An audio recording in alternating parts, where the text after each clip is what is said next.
All right, so it's finally time to catch up on some of these reviews that I've been meaning to get out that I just lost track of. I've got 5 book reviews I need to get done, as well as some other videos here shortly. So let's talk about Revelation Space, which is book 1 of Revelation Space by Alastair Reynolds. So for those of you that don't follow the channel or forgot, I was joining the read along with Media Death Cult's channel for Revelation Space, which they are going through the trilogy, Chasm City, all the other spin-offs, Elysium Fire, pretty much the entirety of Alastair Reynolds' work. I am going to temporarily stop after this book and come back to it probably in July or September, July, August, September timeframe, simply because I'm trying to wrap up some other series and stuff before I get back to it. But book 1, that bad boy right there, yeah, I do have Redemption Arc as well, which is book 2. I will get to it, but let's talk about what Revelation Space is. So up front, this is a foundation of what is to be this sweeping space opera. Now, this is definitely very much a hard science fiction novel, and I mean that in the way that if you've read something like Leviathan Wakes, or a little bit softer, I guess, sci-fi, where things are a little bit more loose, there's not quite as much detail and description, there's a focus on the science, but not to the point where that's like a main focus of the book. Revelation Space, while being a space opera, I mean, you're spanning the entire galaxy. You have several different planets. You've got not warp speed time travel, but you do have, long periods of travel where you go into cryo sleep for it, things like that. This is definitely a hard sci-fi, and that is probably largely because of Alastair Reynolds, his profession and his background as an astronomer and an astrophysicist. The guy really knows what he's talking about and pays a lot of attention to detail, gets really into heavy scientific description and methods and just the whole science of how space could work and what this future could look like, which is a very distant future, but it seems like somewhat of a grounded or more realistic outlook of what the future could be, with, of course, other things blended in, like ancient alien civilizations and things like that we at least don't know of right now, or that don't necessarily exist. But it's hard sci-fi in the sense that, similar to my personal gripes with Michael Crichton, where he gets sort of bogged down in the science because he's so smart and knows so many things, that it almost becomes info dumpy at times. And that was the main issue for me sort of halfway through this book. Was I feel like that happened a lot, but we'll talk about that in a second. The characters aren't necessarily the driving force of the story or the narrative. It's really happening around them, and they're sort of your vessel to explore what's happening, as opposed to Leviathan Wakes or Red Rising or something where it's very, very heavily character focused. And that's probably more so because it pulls a lot more from fantasy.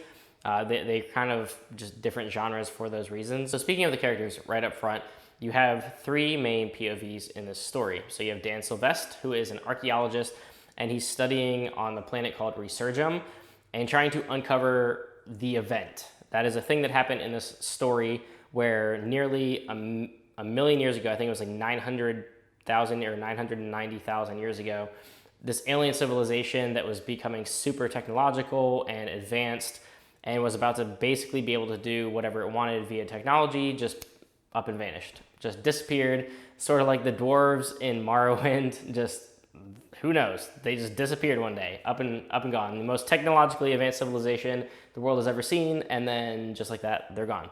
So there's a mystery to be uncovered there, and that's Dan's main driving force in this book, is trying to uncover what happened to them. Next, you have Ilya Volyova, who is aboard the Nostalgia for Infinity, which is probably the largest spaceship I've ever heard described. This thing is several kilometers long, which just picturing that is insane.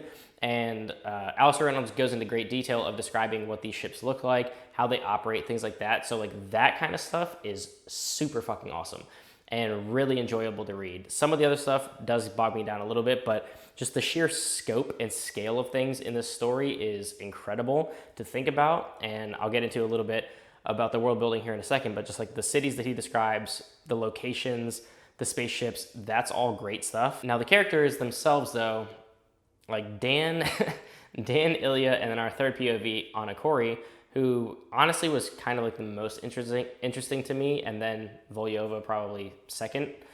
They're just, they're not really the greatest to follow. I didn't like really any of them. I didn't become attached to them. And that might just be a personal thing. I think it has something to do with a little bit of the dialogue choices here. The characters just felt very wooden to me.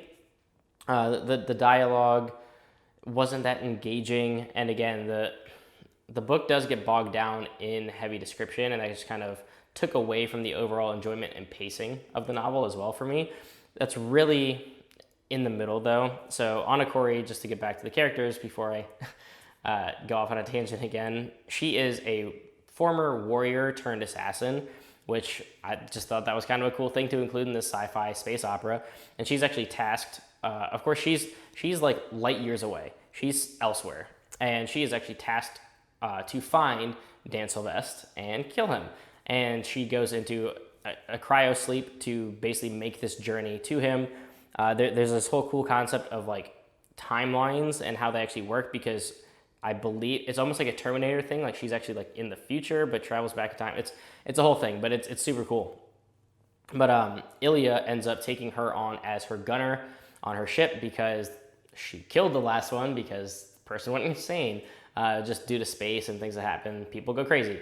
So unknowing to Volyova, immediately Anakori is there to sort of murder Sylvestre, and lo and behold, Ilya is looking for Sylvestre as well, because the captain of her ship has some sort of like mind parasite in him that she needs to get cured. And Dan Sylvestre has all this knowledge and wealth of knowledge of like civilizations and things like that, and she's searching him out to try to get him to help her. So all these POVs sort of coalesce into one, and you do get your overall story later on in the book. Obviously, up front, you're learning the science, you're learning the space, you're getting your introduction to your characters, and then it sort of builds from there. Overall, the pacing of this story, of course, it's a slower burn. It's much slower. I just read Leviathan Wakes, so I'm comparing them a lot. It's much slower than Leviathan Wakes. There's not as much action. It doesn't sort of jump from scene to scene. It's a very slow burn to get you to where it's going. It is incredibly interesting though. There are tons of great themes and scientific theories and ideas here that are truly, truly awesome.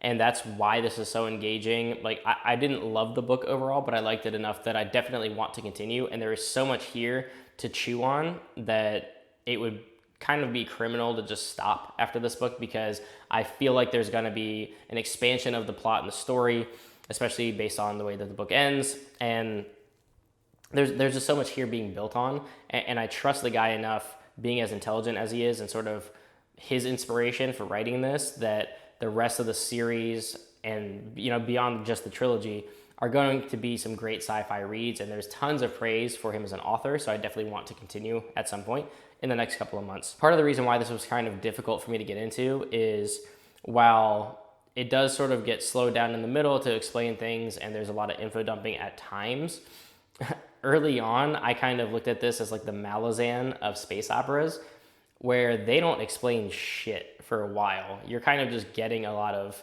names and tech and things kind of tossed your way, and you just gotta learn as you go, which is good. You don't necessarily want to just explain everything right off the bat and spell everything out for people. There needs to be some sort of, you know, air of mystery around it. So I did appreciate that, but at the same time, it did kind of make it frustrating, because somebody in my Discord actually mentioned, and this was a great point, the way that the dialogue is written, there's people's, whether they're saying it out loud or thinking it internally, it's on the page for you to read and absorb, but it's intentionally written to sort of cut away right before you're given information that the character knows and you should then know, but to basically fabricate mystery, it almost hides it from you.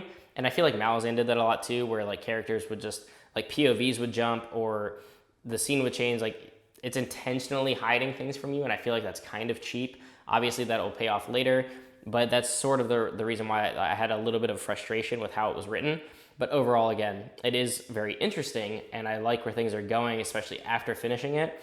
But I did have some frustrations with it for sure. Some of the really awesome world building things though, like I said, I already mentioned the scale and the size of things in this are crazy to even think about. Like a ship being kilometers long and flying around space is just baffling to me.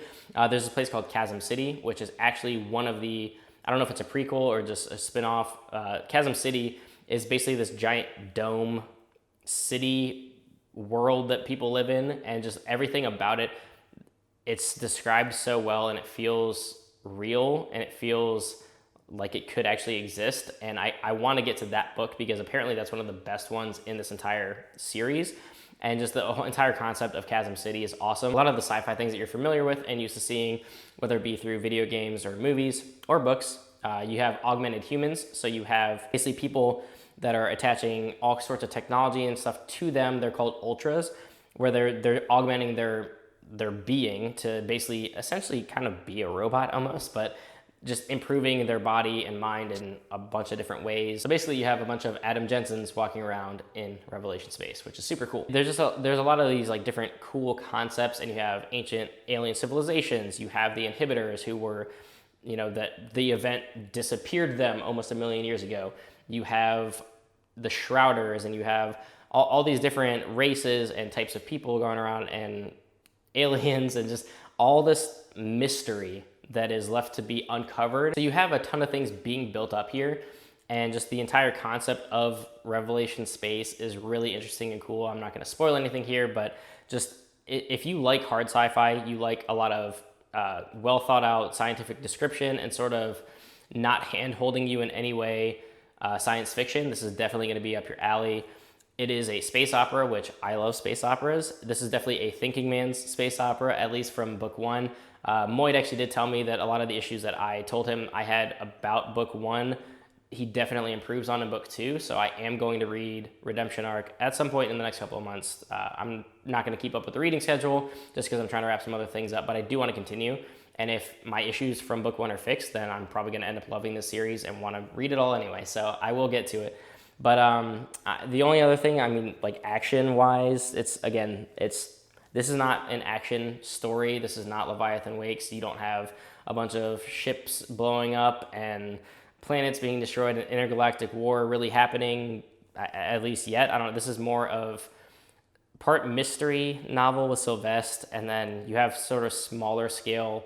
I hesitate to call it combat. Like there's a few scenes where people are shooting at each other, but it's not at all the focus. There was one really cool scene, somewhat, I think it was in like the first third or so, it might have been around the halfway point, where someone is attempting an assassination on somebody, and that whole scene felt real, and it was so wonderfully done, and all the characters involved and sort of their feelings in that moment. It felt like Red Rising to me, in the sense that like just what was going on in the setting and who was involved. It just felt very Red Rising to me, and that was really awesome. But again, it's not the focus. This is just a slower burn. And if you want to think and you love a space opera full of just great ideas and all sorts of, I don't know, technology and mystery, definitely pick up Revelation Space. That's going to wrap up the review for this one though, guys. Definitely like and subscribe. As always, do hit up Patreon. If you want to support the channel financially, that's always optional, but always appreciated. Definitely jump in Discord though, or drop in the comments down below. Let me know your thoughts on Revelation Space. Have you read anything else by Alastair Reynolds? What kind of sci-fi do you prefer? Let me know down in the comments. Until next time, guys.